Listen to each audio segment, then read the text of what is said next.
Hey guys, Anthony Mower here, director of the new film Buried. Today I'm here to answer some questions and talk about Buried as a film.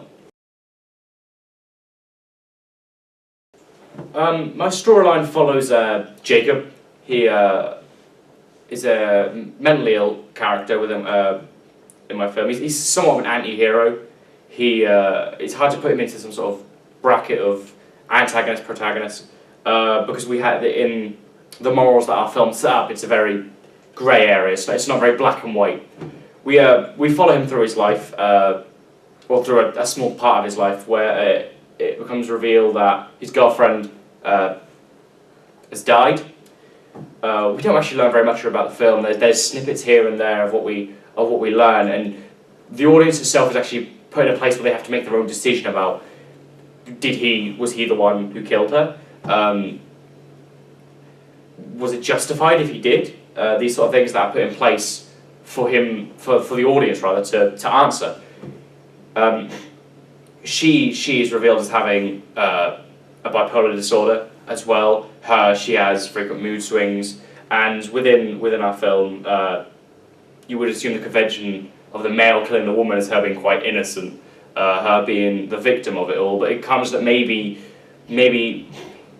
Jacob is more of the victim in the situation, and the circumstances that follow just happen to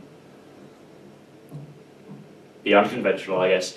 The audience is left wondering about this. We follow him through the entire story arc, which is kind of kept away.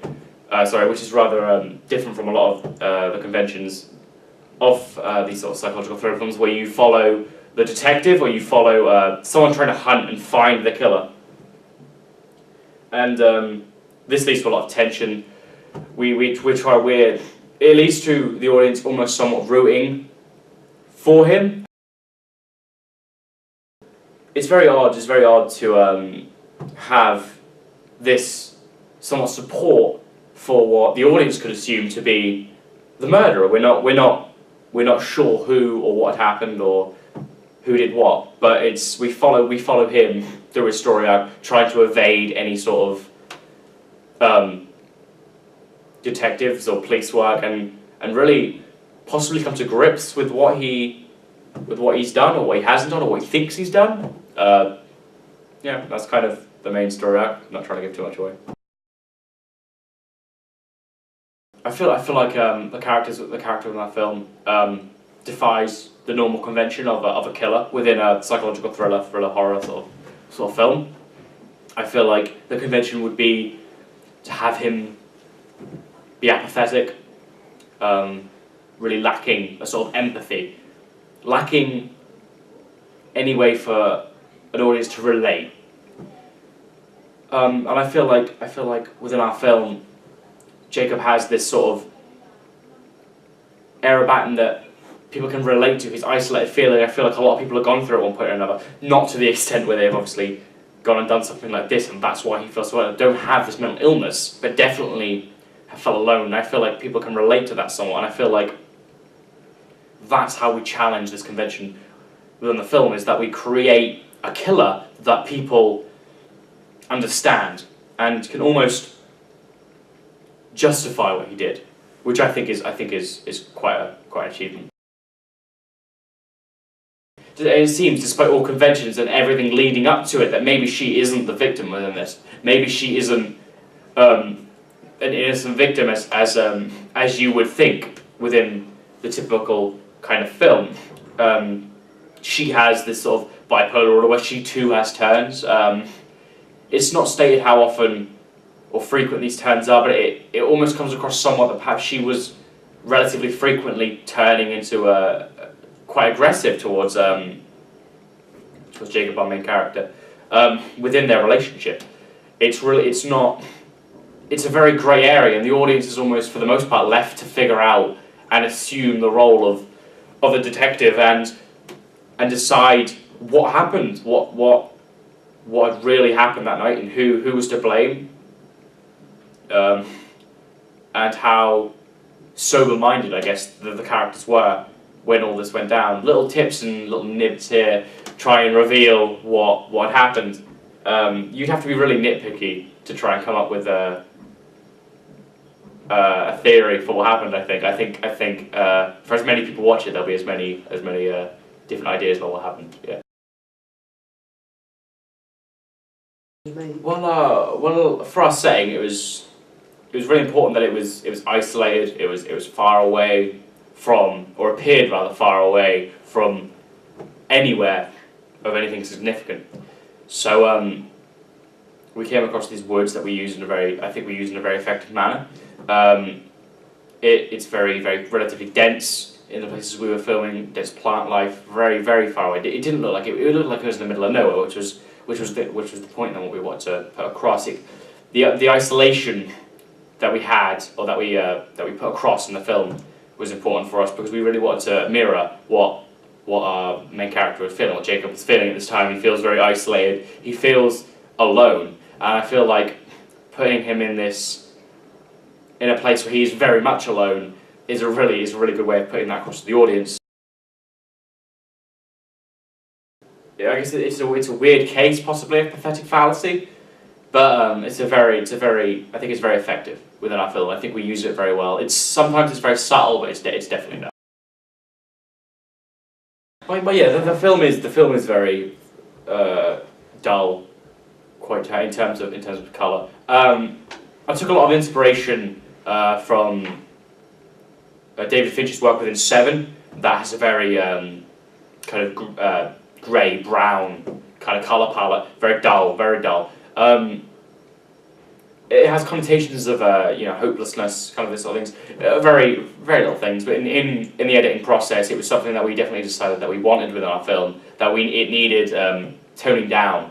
Kind of these bright colours and these vivid greens or reds or blues or whatever within the opening scene, especially within the woods, really contrast what we were trying to put across, this idea of hopelessness and this idea of almost emotionless in many ways. And so when it came time to edit this process, we really didn't want these bright, vivid colours going against what we wanted to say, against what we wanted to convey to the audience. That was something that we didn't want to do. It's somewhat conventional within ours. A lot of films similar to ours do it. Have this very dull color scheme. Seven, as I already mentioned, being one of them. Big inspiration for this film. Also, looking back on a lot of old work, I've already mentioned Psycho in terms of music.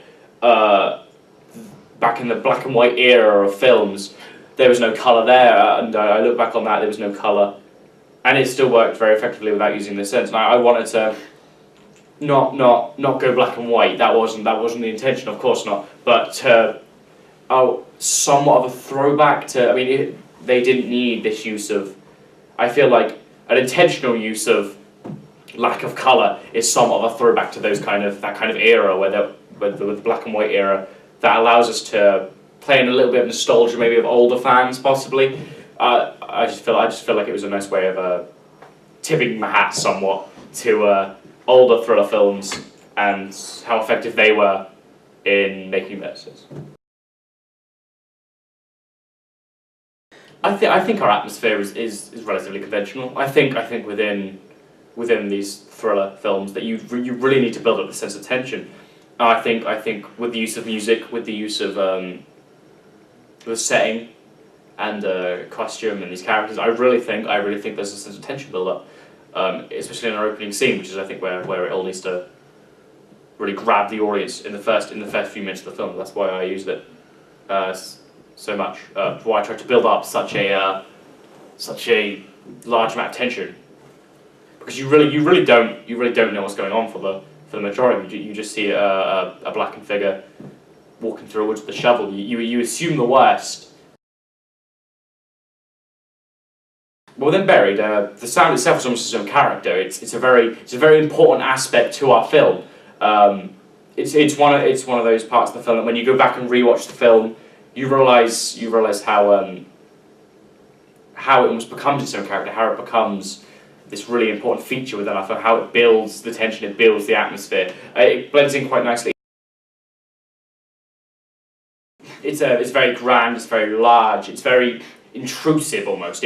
From the first scene in the film, it's very silent. You hear the wind blowing, and automatically it's bang, it's there, it's in your face. It's very intrusive. That corresponds with a lot of the key themes within our film. It's almost conventional. You could say that that our music's very grand, very large, as you would expect. These low strings, that something similar to Psycho. It's got that kind of motif kind of feel. Not the same thing, not quite a motif, but it has that sort of line, that sort of feel. Yeah. My titles within my opening scene have a very set, somewhat of a pattern to them. As I've already talked about, the music itself is very intrusive in its low strings. It's repetitive. It breaks in to silence.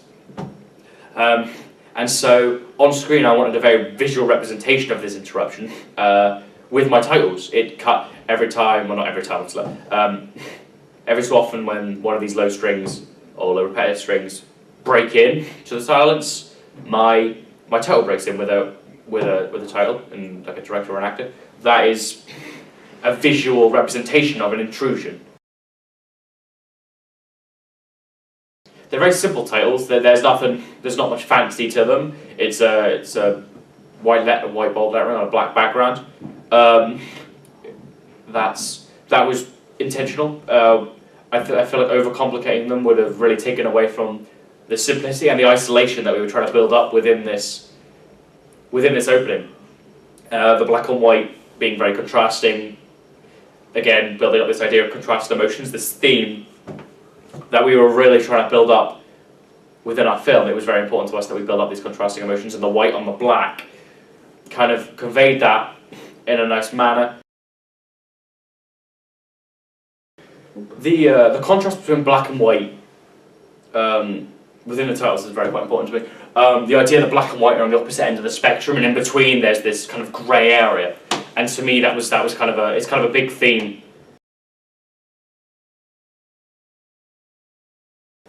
This idea that within society, we all have our very weird kind of sense of grey area in terms of morality. In that things that seem immoral in all circumstances can, in some senses, be moral to us. For example, in the film Buried, we kind of get to know the main character. We kind of get to know Jacob throughout our film, and so some of the audience members actually eventually start to feel sorry for him, feel compassion for him, and the assumption is that he's murdered his girlfriend, and the idea that you would look, say, in like a news article or something, and see man murders girlfriend, and you would ever look on the side of the man on first glance is shocking to a lot of people, but you actually do start to feel a sense of compassion for this character.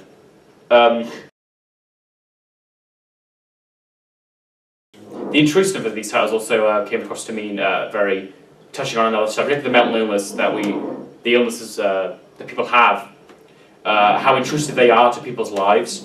That's a really kind of key theme that we're trying to pick up on. This is that I don't think that these sort of mental illnesses like schizophrenia, bipolar disorder, depression, anxiety, all these things aren't taken as seriously as physical injuries. I feel like that's something that isn't really picked up on much in society. I mean, if you've got a damaged lung, everyone takes it really seriously. But if you've got a damaged brain, no one seems to really care.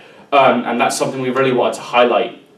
Is that these people with these illnesses are people, and they are a little bit somewhat broken, maybe. And I feel like we need to, as a society, need to really focus in on this and try and help them as best we can, because they can be left in these situations where they feel isolated and alone with no one they can turn to.